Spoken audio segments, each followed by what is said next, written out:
சனிக்கிழமை காலையில் இன்றைக்கி செண்பகவல்லியம்மன் கோவில் தேரோட்டன்றதுனால காலையிலேயே சீக்கிரமாக கோவிலுக்கு போயாச்சு. ஃபஸ்ட்டு பூஜை பண்ணிவிட்டு அதுக்கப்புறம் தேர் இழுக்க ஆரம்பிச்சிட்டாங்க. கல்யாணம் ஆகி 12 வருஷம் ஆகுது. ஆனால் ஒரு டைம் கூட நான் தேரோட்டம் பார்த்ததே இல்லை. இதுதான் ஃபஸ்ட் டைம். ரொம்ப சந்தோஷமாக இருந்துச்சு. கூட்டம் ரொம்ப இருக்கிறதுனால தம்பி பாப்பாவை கூட்டிகிட்டு போல மகேஷ் நானும் அப்புறம் என் ஃப்ரெண்ட்ஸோடு தான் போயிருந்தேன். சின்ன வயசில் இந்த மாதிரி எப்படா திருவிழா வரும்னு ஆவலாக எதிர்பார்த்துட்ருப்போம். அப்போ தான் நம்ம எதாவது கேட்டால் பொம்மை, பலூன் இந்த மாதிரி வாங்கி கொடுப்பாங்க.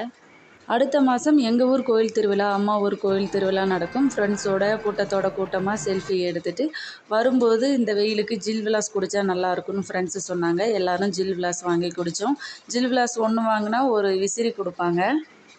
தேரோட்டம் பார்த்துட்டு வரும்போது கண்ணாடி வளையல் வாங்கி போடணும்னு பெரியவங்க சொல்லுவாங்க. அதனால் அங்கேயே கண்ணாடி வளையல் வாங்கி போட்டுட்டு வீட்டுக்கு வந்துட்டோம். வீடியோ பிடிச்சிருந்தா லைக் பண்ணுங்கள். நாளைக்கு வீடியோவில் பார்க்கலாம்.